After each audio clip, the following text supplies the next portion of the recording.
No Saber Direito desta semana, você vai conhecer as novidades do direito penal entre os anos de 2020 e 2022. Temas como violência doméstica, crimes virtuais e combate à violência institucional são abordados nas aulas do professor Leonardo Castro. A aula 5 começa agora.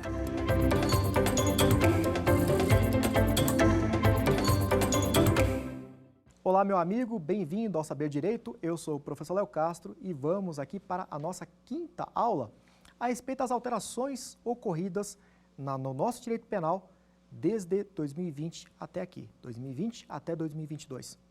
Vivemos aqui, espero, um pós-pandemia já. O que mudou? O mundo mudou, nós mudamos. Você é a mesma pessoa depois de tudo que aconteceu? Tudo mudou. Naturalmente, o direito penal, como todo o restante, teve de acompanhar. E aí nós vimos nas 4 aulas anteriores, nas 4 primeiras aulas, nós tratamos de vários temas: violência contra a mulher, violência doméstica ou familiar contra a mulher, crimes virtuais, enfim, e outros temas. E agora, para fechar, veremos aqui o pacote anticrime, a Lei 13.964 de 2019, acertos e erros. 2 primeiros anos aqui do pacote anticrime, 2 anos e um pouquinho já, 2 primeiros anos, acertos e erros. Quais foram os acertos, quais foram os erros e como os nossos tribunais estão respondendo ao pacote. Vamos lá então? O pacote anticrime é importante que você entenda o contexto que ele surge, o porquê que ele surgiu. E nós temos na nossa legislação, no nosso direito penal, desde sempre, desde ali o século XIX, nós temos sempre a codificação. Nós temos aqui um direito penal codificado, sempre buscando combater algum inimigo específico. Então você tem ali a personificação de um inimigo, passa a ser ali a bola da vez, e a nossa legislação ela é voltada a esse público, a esse indivíduo. Vou ali até o nosso Código Penal de 1890. O que aconteceu em 1890? Em 1888, tivemos ali o fim da escravidão no nosso país. 1888. 1890, nós tivemos ali o nosso Código Penal de 1890. E o que se combatia ali? Quem que era o inimigo da vez? Pensa comigo. Milhares de escravos. Escravidão acabou. Milhares de pessoas tendo que trabalhar, sem ter ali qualquer poder aquisitivo. Quem foi a bola da vez naquela época? Esse ex-escravo. Tanto que se você pegar ali no Código Penal de 1890, você vai encontrar lá no artigo 399 a criminalização do vadio. Vadio? A pessoa sem ocupação. Naturalmente, a referência era aqui a esse ex-escravo, que estava agora sem ocupação. Você tinha ali a criminalização, no artigo 402, da capoeira. Capoeira, sim, a capoeira. Código Penal de 1890 criminalizava a capoeira. Fazer nas ruas e praças públicas exercícios de agilidade e destreza corporal, conhecidos pela denominação capoeiragem. Andar em correrias aqui já, né, o nosso português daquela época. Andar em correrias com armas ou instrumentos capazes de produzir uma lesão corporal, provocando tumultos ou desordens. Enfim, criminalização aqui da capoeira. Era o alvo da vez. O inimigo da vez quem era? O ex-escravo. E aí nós tivemos outros aqui. Eu falo inimigos, faço aqui referência, claro, né? Me refiro aqui ao Estado. Quem era aquele inimigo do Estado naquele momento? Quem que o Estado buscou perseguir por meio da legislação penal? Então, quando eu faço referência aqui ao Estado por meio da codificação aqui, por meio da normatização do direito penal, aqui essa busca por inimigos específicos. Esses inimigos, eles mudaram ao longo do tempo. Primeiro, já falei, nós tínhamos ali os escravos, ok? Aí veio ali, em 1940, o nosso atual Código Penal, lá na década de 40, e a preocupação, ela mudou ali o foco para o patrimônio. E por se buscar aqui proteger o patrimônio acima de tudo, naturalmente se tinha por alvo quem? Pessoas que possivelmente poderiam ali atentar contra o patrimônio. É o nosso atual Código Penal. Ainda se existe essa ideia. Ah, você está falando besteira, você está falando absurdo. Absurdo? Lei dos Crimes Hediondos, a Lei 8.072 de 90, a redação original, a primeira redação da Lei 8.072 de 90. Você tinha ali a extorsão qualificada pela morte, você tinha ali a extorsão mediante sequestro, também com resultado morte. Então, e não tinha o homicídio. O homicídio não estava na primeira redação da Lei 8.072 de 90, a Lei dos Crimes Hediondos. Ou seja, para o nosso legislador, a morte ela só tinha relevância se também houvesse ali, se houvesse ali o quê? Ataque ao patrimônio. A morte por si só não era suficiente para considerar o crime hediondo. Tinha de haver o quê? A violação também ao patrimônio, extorsão qualificada pelo estado de morte, enfim. E aí, a coisa foi evoluindo. Chega ali, nos anos 90, 80, 90, vem a preocupação com os chamados crimes de rua. Né? O roubo, o latrocínio, né? E outros tantos crimes. A preocupação com as drogas, né? Que vem até de muito antes. Lembra, né, a fictícia aqui, guerra às drogas. Aqui, fictícia, não vou me aprofundar aqui na discussão. Enfim, procure no Google por Anslinger e veja o porquê eu digo isso. Guerra às drogas. Vem essa preocupação com a guerra, com os crimes de rua, roubo, enfim, passou a ser o novo inimigo.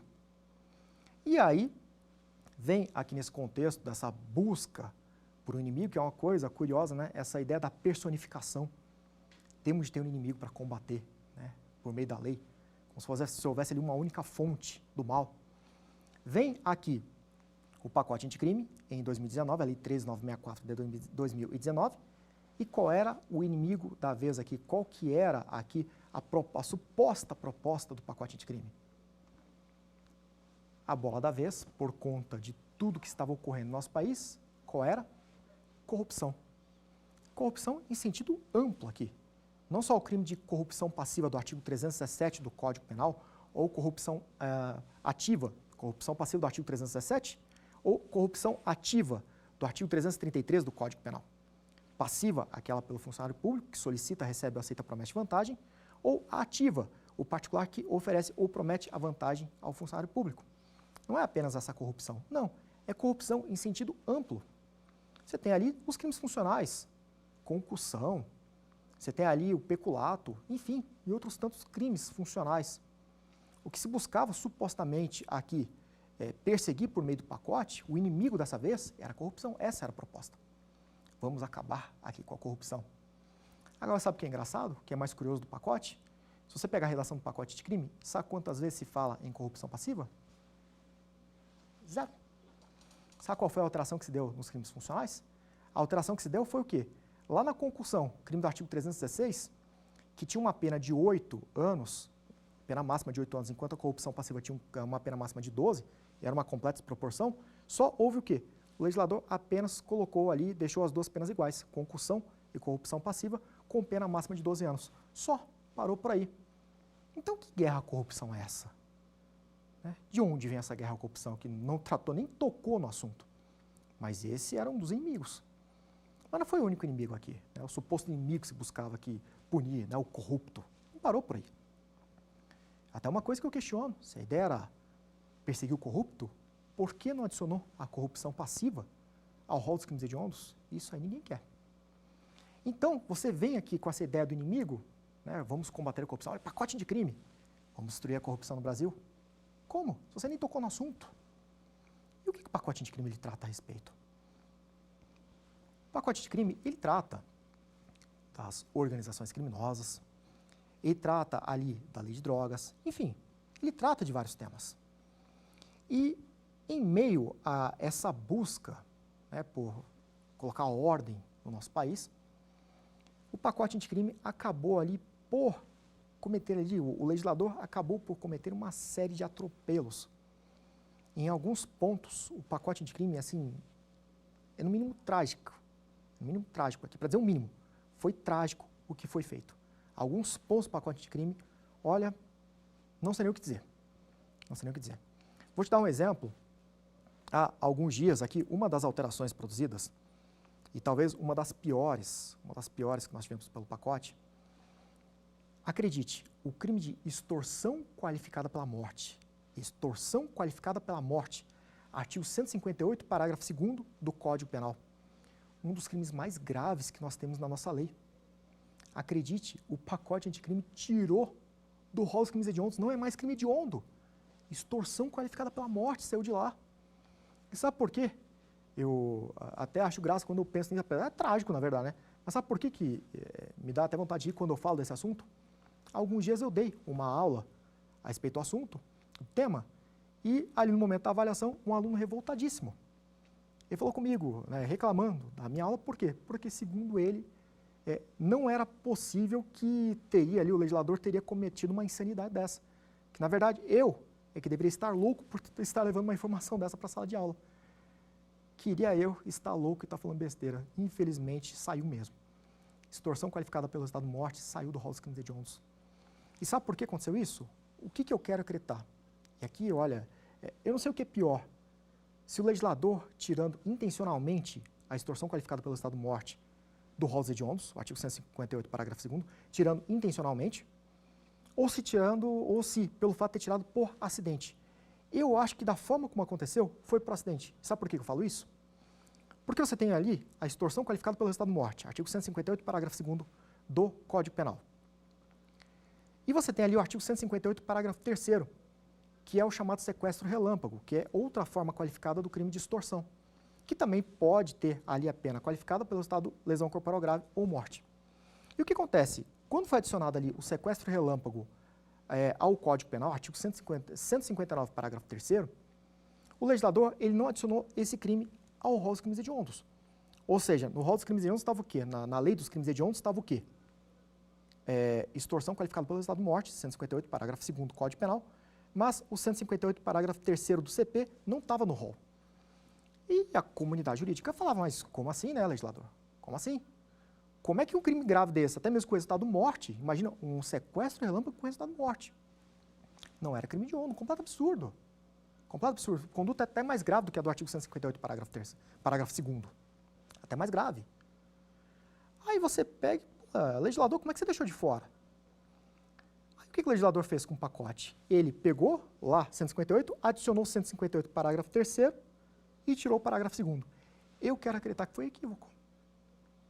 Eu quero acreditar que o legislador, quando ele foi ali editar o pacote de crime, ele cometeu um equívoco.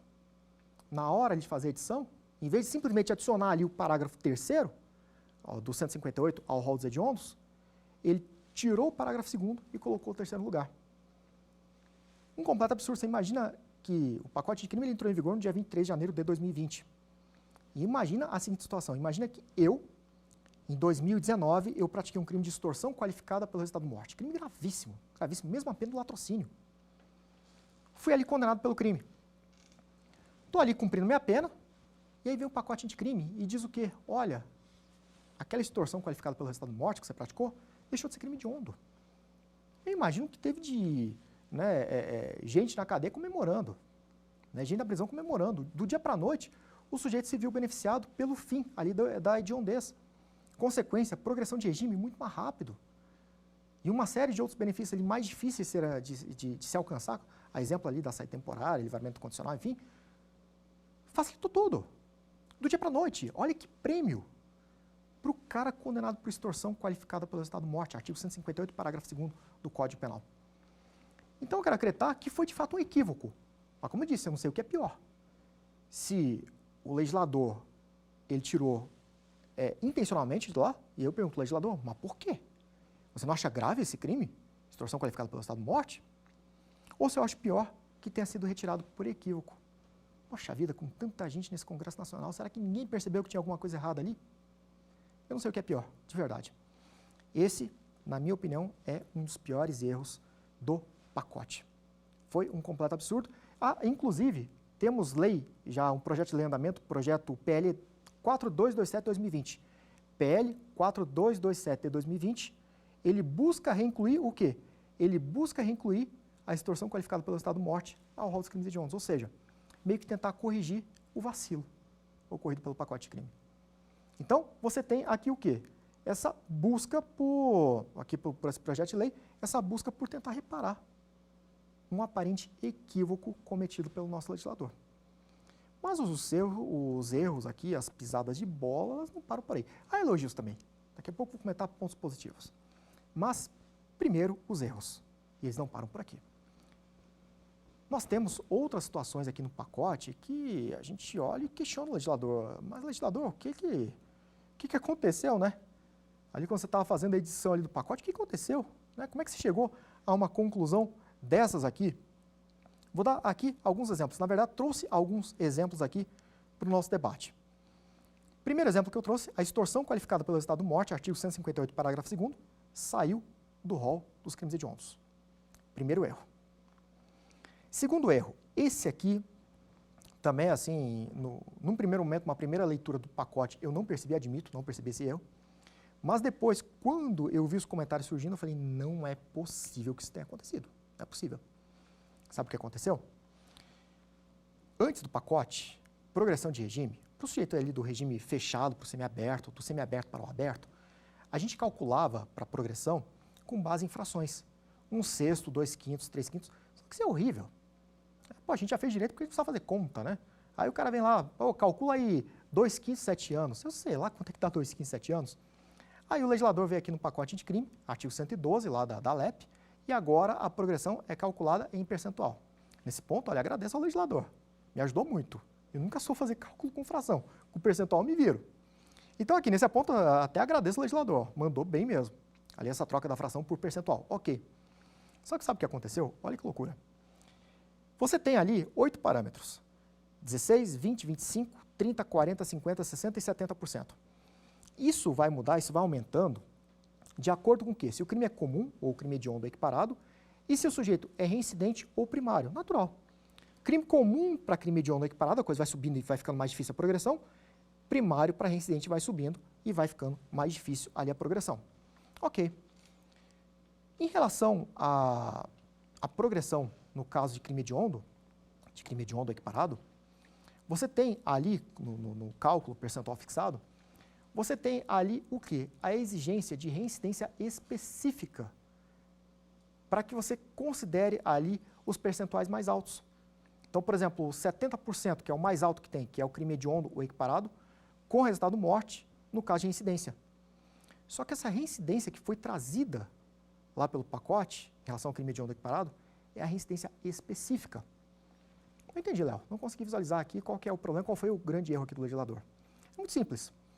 Imagina o seguinte, eu pratiquei um crime hediondo ou equiparado, fui condenado, pratiquei um outro crime hediondo ou equiparado.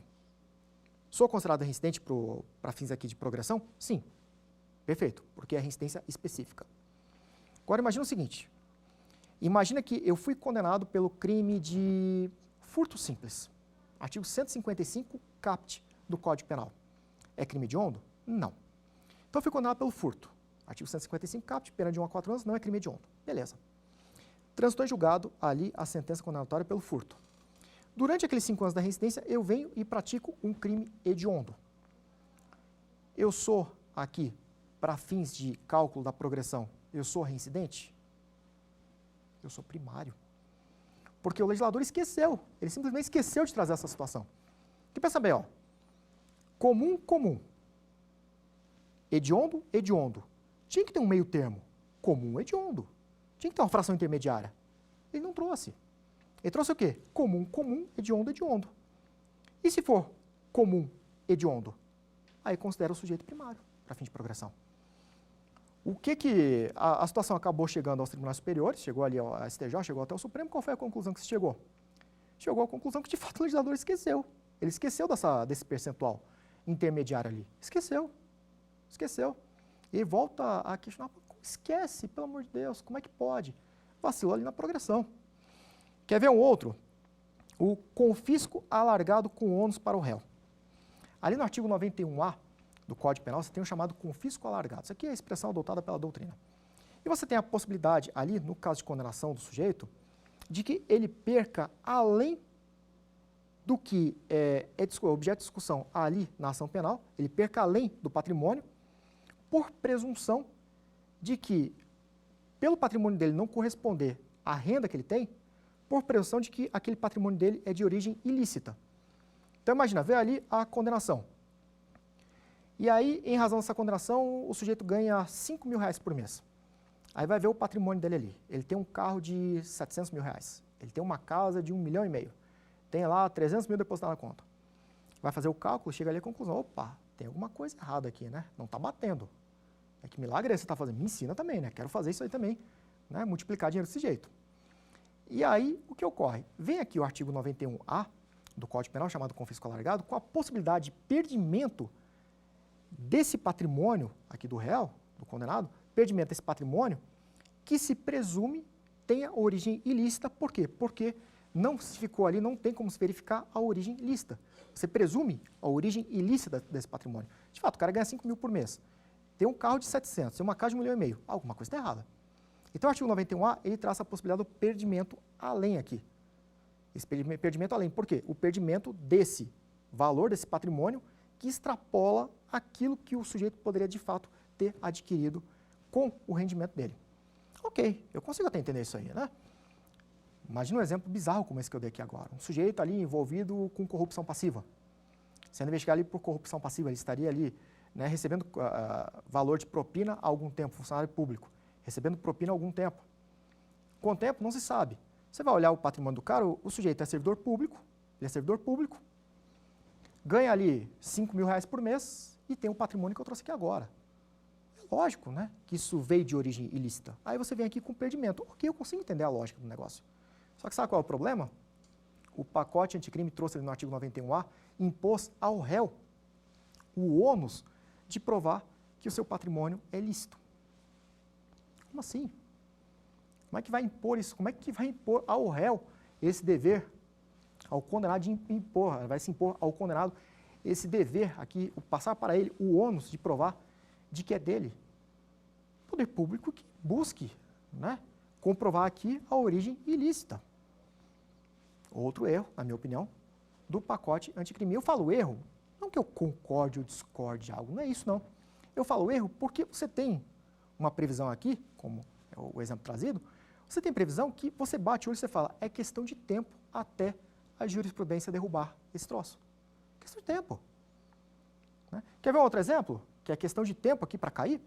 O artigo 310, parágrafo 2º do CPP, ele volta com a vedação à liberdade provisória. Quantas vezes isso já aconteceu? Lei dos crimes hediondos, a Lei 8.072 de 90, a Lei 10.826 de 2003, Estatuto de Desarmamento, Lei de Tortura, quantas vezes isso já aconteceu? Essa vedação à liberdade provisória. Chega ali, bate ali no STJ, bate no Supremo, acaba se reconhecendo a inconstitucionalidade do dispositivo, desde sempre. Embora essa decisão judicial aqui não venha a vincular, né, o legislador, ele pode voltar a tratar do tema, mas convenhamos, de novo, legislador, de novo. Né? A época que a gente vive hoje não condiz com isso, não condiz com essa vedação à liberdade provisória. 310, parágrafo 2º, de novo, o legislador vem aqui com a vedação à liberdade provisória. Vai cair, é questão de tempo. E até lá vai gerar uma confusão gigantesca, porque até que caia, até que se declare a inconstitucionalidade, vai ter muita gente que vai ficar preso preventivamente sem ter razão, sem ter motivo. Então, veja, são anos até que se declare ali a inconstitucionalidade. Nesse meio tempo, quantas pessoas vão acabar ali, tendo ali imposta a prisão preventiva contra elas, por conta dessa redação trazida pelo artigo 310, parágrafo 2º. Enfim. Então, friso, quando eu destaco aqui, quando eu digo que foi uma má ideia, que eu acho que o legislador errou, não é opinião minha. Na verdade, leva em consideração que, aqui, histórico, o que aconteceu no passado com dispositivos semelhantes, com redações semelhantes, que foram declaradas inconstitucionais no tempo, né, no passado. Então, eu venho aqui e falo, olha, eu acho que não foi uma boa ideia, isso aqui não vai, né, perdurar por muito tempo. Ou, claro, né, vou fazer destaque aqui como pontos ruins, o exemplo ali do artigo 158, parágrafo 2º, que, sinceramente, eu não consigo imaginar alguém que entenda que tirar do rol dos crimes hediondos tenha sido algo bom. Não consigo imaginar mesmo. Extorsão qualificada pela morte. Quem que ganha com isso? Quem que ganha? Além do criminoso? Acho que ninguém. Então, aqui, entre esses erros, destaco aqui, portanto, essa vedação à liberdade provisória do artigo 310, parágrafo 2º. Quer ver uma outra aqui? A execução provisória do júri. Você vai lembrar, o Supremo, há pouco tempo, decidiu ali pela vedação à execução provisória. Como assim? Antes do transjulgado da sentença penal condenatória, de acordo com a nossa Constituição, o sujeito ele é inocente. Ninguém será considerado culpado até o transjulgado da sentença penal condenatória. Então, até lá, não se fala em execução provisória. Não tem como falar em execução provisória. Aí o que ocorre? Inclusive, até tem uma súmula do STJ recente falando que essa exigência do transjulgado também se aplica a quem? Também se aplica ali às penas restritivas de direitos. Não é possível execução provisória de pena restritiva de direito. Tem que esperar o quê? O transjulgado da sentença penal condenatória. Ok. Aí vem aqui o legislador, mais uma vez, e faz o quê? Lá no artigo 492, lá do CPP, ele vem com a execução provisória no júri, quando a pena for igual ou superior a 15 anos de condenação. De novo, legislador, de novo. A gente já disse que isso não tem como, não condiz aqui com o nosso tempo, legislador, por favor. Embora tenha dito, né, não vincula o legislador. Mas, poxa vida, né, por que você vai tentar remar aqui contra a correnteza, nadar contra a correnteza, se você já sabe que não é o momento ainda? O momento histórico não é para isso. E tanto assim, eu digo que falta coerência, e eu considero como erro aqui também a questão da falta de coerência, por quê? Você pega aqui, ele vem aqui com execução provisória no júri. Ele vem com vedação à liberdade provisória, isso pacote anticrime. E também o mesmo pacote anticrime vem com o quê? Vem lá no artigo 312 do CPP, quando ele trata a prisão preventiva, e fala de forma expressa o quê? Que a prisão preventiva não serve como antecipação de sanção. Percebeu? Ó, a prisão preventiva não serve para antecipar, né? Punição não serve aqui para antecipar a sanção penal. Vamos fazer execução provisória lá no júri. Vamos vedar a liberdade provisória, por quê? Porque o sujeito praticou aqui um crime muito grave.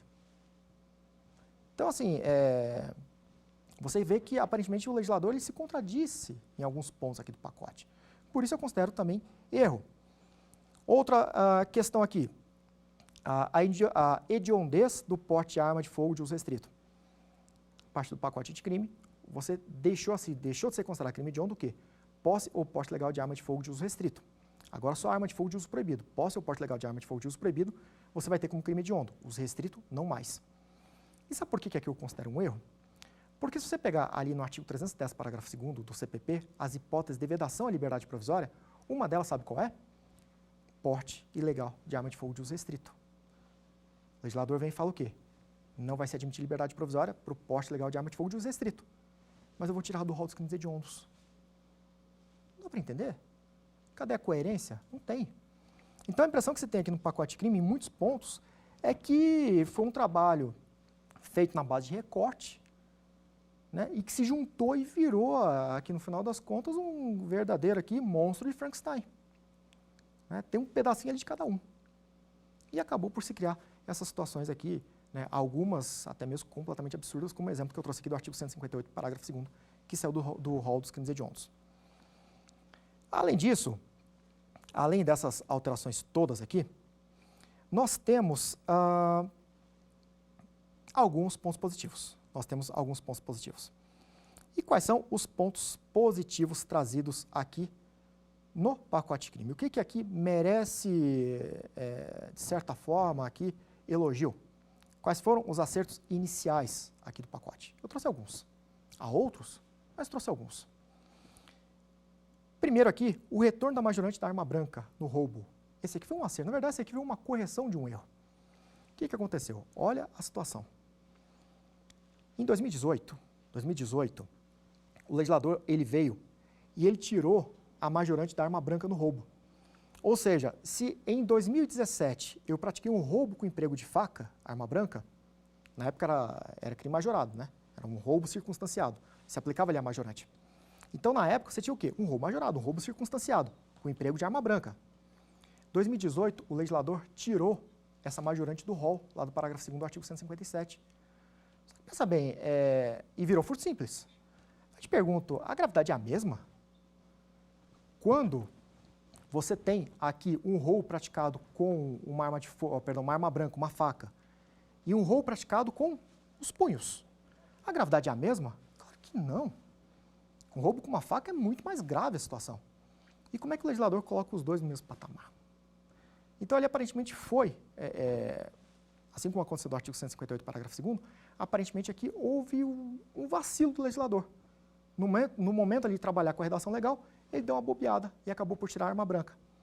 O pacote anticrime veio e readicionou o majorante da arma branca ao parágrafo 2º.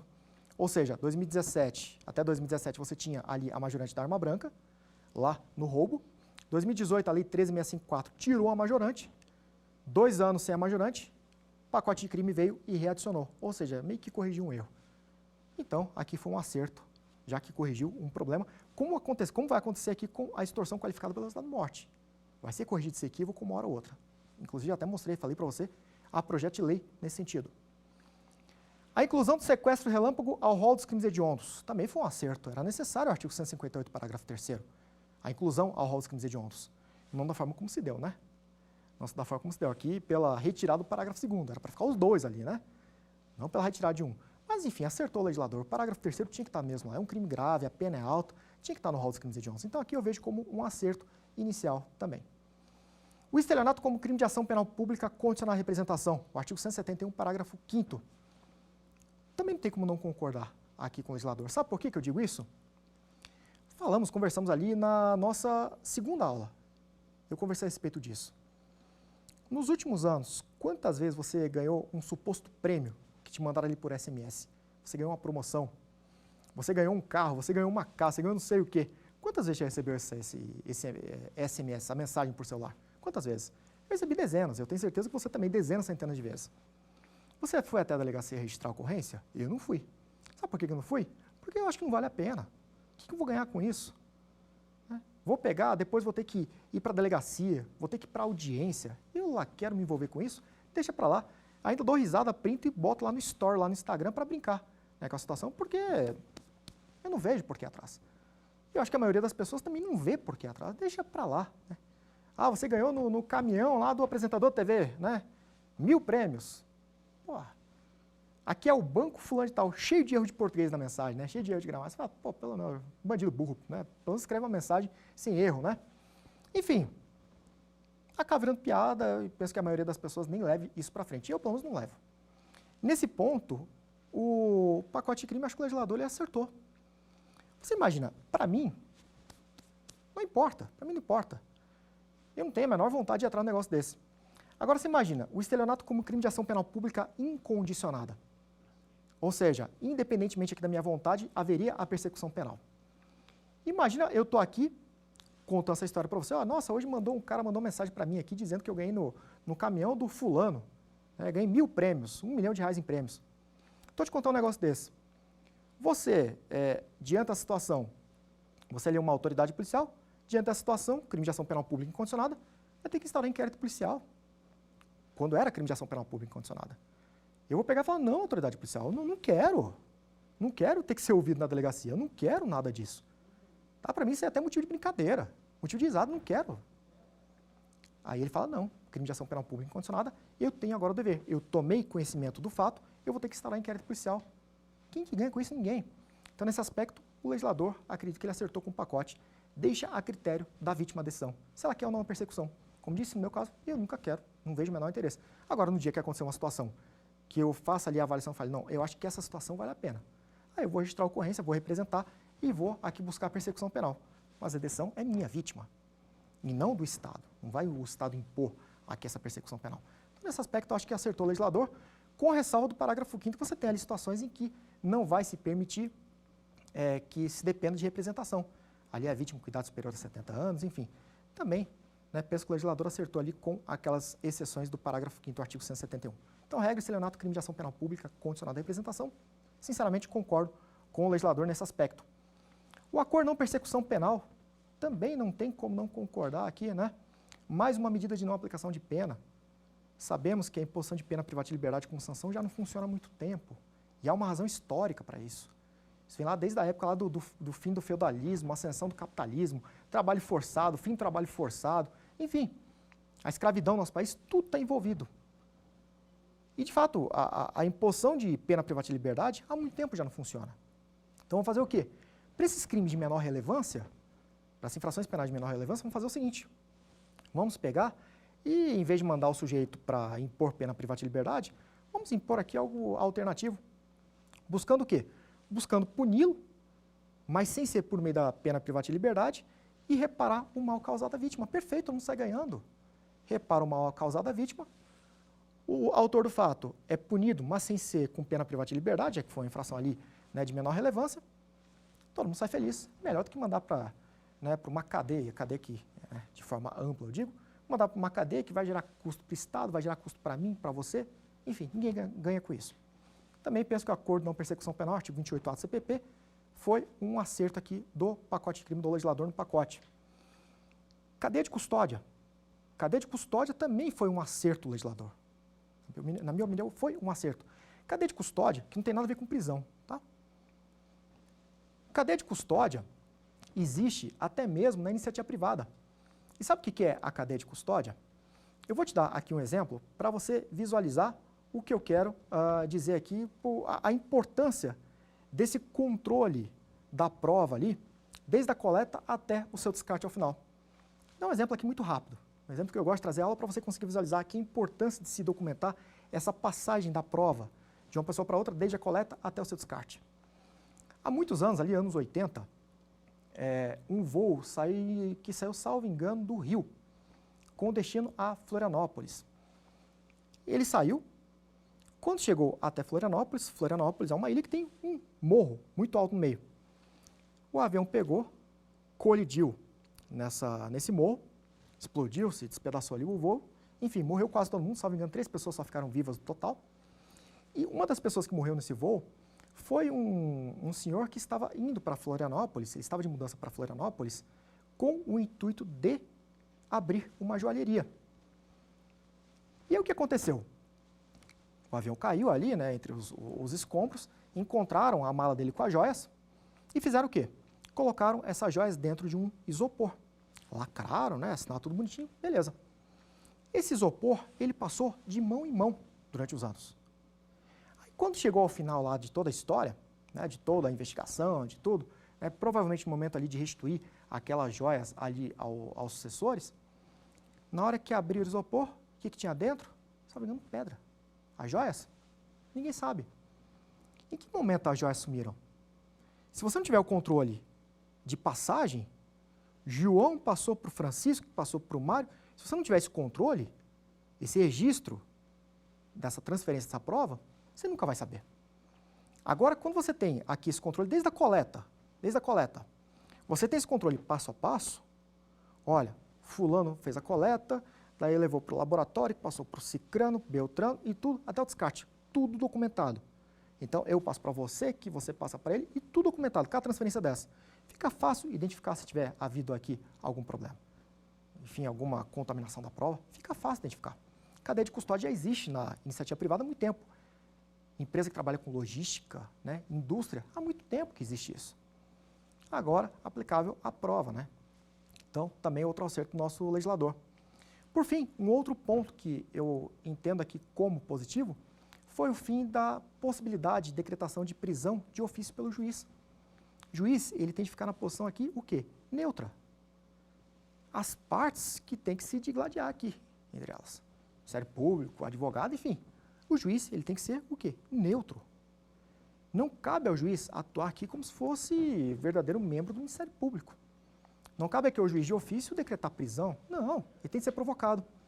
Parte do pacote, juiz não pode mais decretar prisão de ofício. Nem converter prisão em flagrante em prisão preventiva, nem decretar prisão preventiva, nem decretar prisão temporária. O juiz não faz mais nada de ofício quanto aqui medida cautelar de natureza pessoal. Então, na minha opinião, outro acerto do nosso legislador. E como os tribunais superiores enfrentaram esses supostos acertos e erros aqui por mim elencados? Será que o Supremo, será que o STJ, será que eles se manifestaram, aqui o nosso Supremo Tribunal Federal, nosso Superior Tribunal de Justiça, será que eles se manifestaram a respeito desses artigos problemáticos, por assim dizer, esses exemplos que eu trouxe aqui? Em relação a alguns deles, sim, já temos jurisprudência formada. Vou pegar e trazer aqui alguns desses julgados já, aqui parte da jurisprudência do STJ Supremo em relação ao pacote. Vamos lá.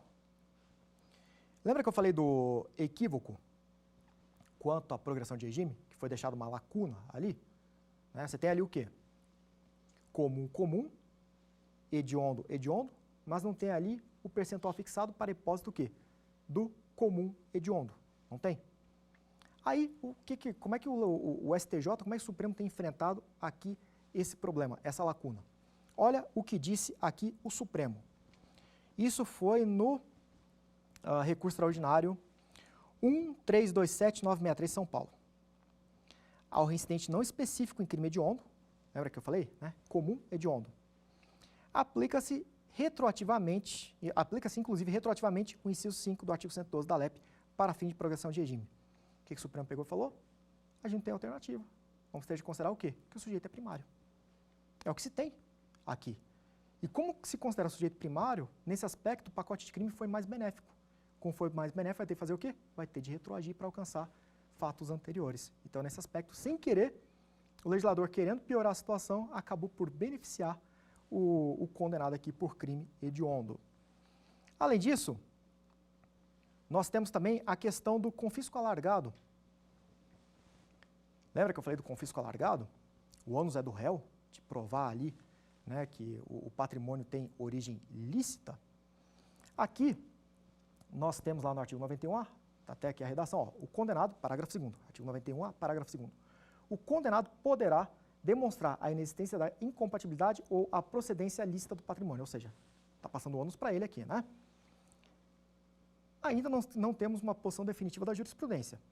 No entanto, temos ali na primeira jornada de Direito e Processo Penal da Justiça Federal, e a Justiça Federal ela elabora esses enunciados aqui como norteadores aqui para fins de aplicação futura quanto a casos concretos. Olha o que disse aqui no primeiro CJF no enunciado número 15. Para fins de aplicação do artigo 91A do CP, do Código Penal, cabe ao Ministério Público e não à defesa a comprovação de incompatibilidade entre o patrimônio e os rendimentos lícitos do réu. É isso que eu falo que é uma previsão ruim, esse artigo 91A, que eu considero aqui algo ruim trazido da legislação, porque olha o problema que gera. Ele traz ali, ó, vai ser ônus do réu provar que o patrimônio dele é de origem ilícita. Isso não vai funcionar, legislador, não vai funcionar. Isso é questão de tempo para ser derrubado pelo Supremo, para ser declarada inconstitucionalidade, e aqui você já começa a ver a manifestação nesse sentido. Né? Enunciado número 15 aqui da CJF, você já vê apontando aqui para quê? Já vê apontando para a necessidade que o Ministério Público demonstre ali a incompatibilidade e não a defesa. Percebeu, então? Isso acaba por gerar um problema muito grande, porque faz com que, nos anos seguintes, aqui nos próximos anos, a partir dessa nova lei, a gente venha a quebrar a cabeça e cometer injustiças, porque até que ocorra a declaração de inconstitucionalidade, até que se mude a legislação ou que a jurisprudência aponte definitivamente ali para um sentido, isso vai fazer com que muita gente seja injustiçada nesse meio tempo. Isso não é legal.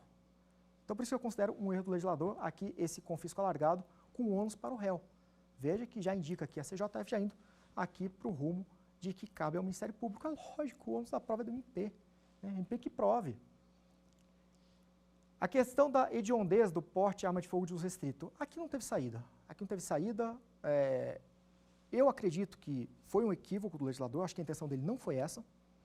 Acho que não foi essa, acho que ele queria manter a arma de fogo de uso restrito proibido. Não sei. Eu acho que foi o mesmo caso ali do artigo 158, parágrafo 2º. Porque acontece, pela antiga redação do parágrafo único do artigo 1º da Lei dos Crimes Hediondos, tinha lá arma de fogo de uso restrito. Aí veio a dúvida, arma de fogo de uso proibido também? A jurisprudência veio e falou, não, também a arma de fogo de uso proibido também está no rol dos crimes hediondos. Ok. Só que a lei não falava isso. Então a impressão que dá é que o legislador ele quis corrigir. Não vamos colocar proibido agora. Só que não era para tirar o restrito. Deixar o restrito e proibido também junto. Parece ter sido o mesmo equívoco ocorrido lá no artigo 158, parágrafo 2º. Parece, não estou dizendo que foi, não sei, não posso afirmar. Mas parece ter sido o mesmo erro. Aqui não teve jeito. Né? Acabou por se entender que a posse ou porte legal de arma de fogo de uso restrito saiu do rol dos crimes hediondos. Logo, uma novatio legis in melius tem de retroagir para alcançar fatos anteriores, até mesmo se houver sentença condenatória transitada de julgado. Já falei aqui da questão da incoerência, né? Vedação à liberdade provisória, no caso de porte legal de arma de fogo de uso restrito, no entanto, saiu do rol dos crimes hediondos. Coerência, mandou lembrança. Você tem aqui, além disso, a questão um outro erro aqui do nosso legislador, quanto ao pacote. Eu considero que a ação penal pública condicionada à representação do estelionato foi um acerto. Já disse por quê, né? Lembra lá o caminhão lá do apresentador, ganhou 1 milhão em prêmio? Ok. Agora, o legislador ele podia ter explicado para a gente se essa mudança na lei, se ela iria retroagir ou não para fatos anteriores ao pacote. Isso aconteceu lá na Lei 9.099, quando o artigo 88 tornou a lesão corporal leve e a lesão corporal culposa crime de ação penal pública constitucional na representação. O legislador ele veio lá e disse, olha, vai retroagir até certo ponto. Aqui ele não falou nada. Deixou aqui para que os tribunais superiores resolvessem. E o que acabou se decidindo? Embora ainda exista uma certa divergência, mas tem prosperado o quê? Tem prevalecido que não vai retroagir se já houver ação penal em andamento. Coube a jurisprudência. Nisso, olha, o pacote crime tem 2 anos. Olha quanta discussão, olha o quanto aqui se despendeu num debate que poderia ter sido solucionado se o legislador dissesse retroage até certo ponto. Pronto. Então foi um erro e acabou que prevalece hoje o quê? Hoje prevalece de que não vai retroagir essa previsão do parágrafo 5º do artigo 171, não vai retroagir para ações penais já em andamento. A vedação à liberdade provisória foi um equívoco. Por ora, nós não temos aqui qualquer manifestação quanto à inconstitucionalidade, mas considerando a posição aqui do próprio pacote anticrime, em relação à prisão preventiva ali, que não é antecipação de sanção, não pode ser imposta não, se tiver por base fato novo, ali a contemporaneidade. Por questão de coerência, questão de tempo para a vedação à liberdade provisória do artigo 310, parágrafo 2º do CPP, também cair. Até hoje, por enquanto, a jurisprudência ainda não se posicionou sobre o tema. Nós temos aqui, ademais, o quê? Trouxe aqui os acertos iniciais, já falei aqui, ó, retorno à majorante da arma branca, na minha opinião, um acerto. A inclusão do sequestro relâmpago ao rol dos hediondos, o estelionato como crime de ação penal pública constitucionada à representação, o acordo na persecução penal, o fim da prisão cautelar de ofício e a cadeia de custódia, na minha opinião, acertos. E ali temos erros. Os erros ali trazidos, elenquei alguns erros. No entanto, eu não esgotei. Há outros erros, na minha opinião, há outros acertos. Acertou em alguns pontos, mas errou de forma terrível em outros. As coisas vão se ajeitar com o tempo. Até lá, teremos aí de suportar absurdos, como foi o caso do artigo 158, parágrafo 2º do Código Penal, ter saído do rol dos crimes hediondos. Já? Vamos então para o nosso quiz. Vamos testar o nosso conhecimento aqui com base no pacote crime, acertos e erros do pacote nesses 2 anos. É crime hediondo o roubo com emprego de explosivo, a posse ilegal de arma de fogo de uso restrito, o roubo com emprego de arma de fogo, a extorsão qualificada pelo resultado morte. Essa aqui eu vou ter que trazer a explicação com calma, porque ela foi aqui, ultrapassou um pouco aqui, aprofundou além aqui na lei dos crimes hediondos. Mas vamos lá, você consegue aqui dar uma resposta com base no que a gente estudou? Eu havia comentei o quê? Que a posse ilegal de arma de fogo de uso restrito, ela saiu do rol dos crimes hediondos. Esse crime saiu do rol dos crimes hediondos. Comentei disso há pouco. Aqui, quanto a outras hipóteses, eu trouxe principalmente por quê? Por conta da incidência em prova de concurso público. Sabe o que é curioso aqui do roubo com emprego de explosivo? O furto com emprego de explosivo é crime hediondo, redação dada pelo pacote. O roubo com emprego explosivo, crime mais grave, não é. Cadê a coerência? Não tem. É o que eu falo, são os equívocos do nosso legislador. Posse legal de arma de fogo de uso restrito, expliquei, saiu do rol dos crimes hediondos. O roubo com emprego de arma de fogo, verdade. Roubo com emprego de arma de fogo passou a ser crime hediondo a partir do pacote, seja qual for a arma, permitido, restrito, proibido. A extorsão qualificada pelo resultado morte, isso aqui eu falei, né? Várias vezes comentei ao longo da aula, deixou de ser crime hediondo. Vamos para a próxima?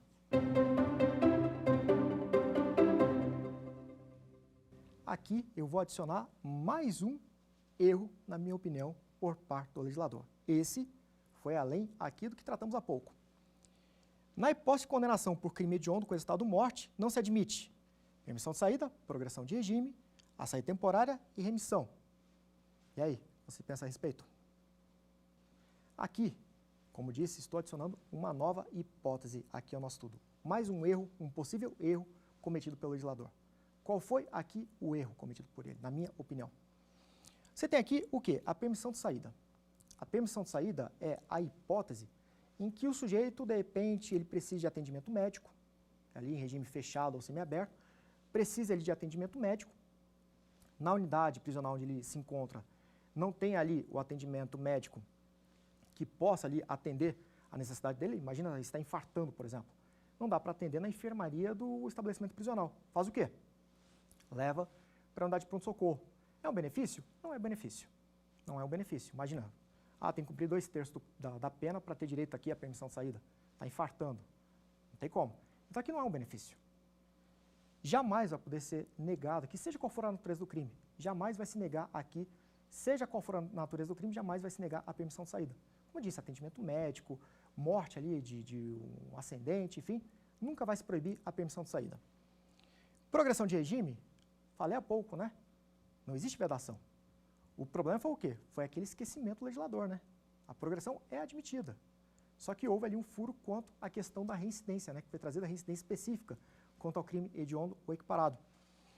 A saída temporária, na verdade, eu considero isso aqui um erro pelo seguinte, artigo 122, parágrafo 2º. A saída temporária é um benefício que o sujeito ele alcança, atendidos alguns requisitos, quando em regime semiaberto, ele alcançando ali determinados requisitos impostos pela lei, a partir do artigo 122 da LEP, ele tem direito ao quê? A saída desvigiada, sem qualquer escolta, para fora do estabelecimento prisional, durante certo período, para que ele possa ali ter contato com a família, interagir com a família, enfim, até mesmo para demonstrar que ele é uma pessoa confiável, que dá para a gente voltar a confiar nele, apesar da prática de crime. E aí o que acontece? Você tem aqui, por força do pacote anticrime, você tem o quê? Você tem a impossibilidade da saída temporária, né, para o sujeito em regime semiaberto, no caso de crime hediondo com resultado morte. Sabe qual é o problema que eu vejo isso aqui? Imagina que, por exemplo, eu fui condenado por um homicídio qualificado. Aí, estou cumprindo minha pena, consegui ali progredir, fui para o regime semiaberto, estou pagando minha pena direitinho, estou demonstrando que eu estou recuperado. Que eu estou ali, aos poucos estou me recuperando, né? Tenho condições de voltar aí à sociedade, eu demonstrei que não tenho mais não existe qualquer possibilidade de voltar ao crime. Por que não me dar uma chance de sair em saída temporária para que eu possa ter contato com a minha família, para que eu possa reconstruir esse laço com a minha família? Por quê? Porque eu pratiquei um crime com resultado de morte? E aí, por conta disso, não existe qualquer possibilidade de que eu possa buscar a minha recuperação? E o pior é que essa vedação à saída temporária se deu, penso eu, em razão de alguns casos específicos. Se deu ali, principalmente por conta de casos notórios. Você pega ali o caso da Suzane von Richthofen, o caso Nardoni, aparentemente foi uma resposta do legislador aqui a esses casos notórios. Só que por isso, ok, são crimes horrendos, ok, mas por isso vai se tirar o direito da pessoa ali de tentar, né, melhorar? Enfim, né? E eu falo isso aqui, volto a dizer, não é opinião. Eu digo isso por quê? Porque a nossa LEP, a nossa Lei de Execução Penal, adota um sistema progressivo. Progressivo melhora. Se você veda a saída temporária, você está chutando para longe o sistema progressivo. Então, a LEP está se contradizendo com essa vedação à saída temporária do artigo 122, parágrafo 2º, com redação dada pelo pacote. Remissão, você tem ali por meio do trabalho, do estudo, o sujeito vai ali da leitura, enfim, e outras hipóteses, o sujeito vai reduzindo o seu tempo ali de pena. Não existe qualquer vedação aqui por conta do pacote anticrime. Vamos para a próxima pergunta? Sobre as prisões cautelares, é correto afirmar que a prisão preventiva pode ser decretada ex officio pelo juiz, de ofício, sem que ele seja provocado, ele por conta própria, ele vai lá e decreta. A prisão preventiva não pode ser revogada ex officio pelo juiz, ou seja, sem ser provocado. Para o STF, a decretação da prisão temporária tem de ser justificada em fatos novos ou contemporâneos. Após o pacote de crime, a prisão preventiva tem prazo máximo de 90 dias, prorrogável por igual período. E aí, o que você pensa a respeito? Vimos isso quanto à prisão aqui preventiva. O juiz pode decretar prisão preventiva de ofício? Não pode. Falei disso, né? O juiz não é promotor. E tem de ser provocado, seja pela autoridade policial, para aquelas pessoas, aquelas personagens do artigo 311 do CPP, para que ele possa decretar a preventiva. De ofício ele não pode. Por conta própria ele não pode. Nesse ponto até disse, acertou o legislador no pacote anticrime. Mas ele pode revogar? Pode revogar. Ele pode revogar tranquilamente. Ele pode revogar de ofício. Ausente os requisitos da prisão preventiva? Revoga, revoga.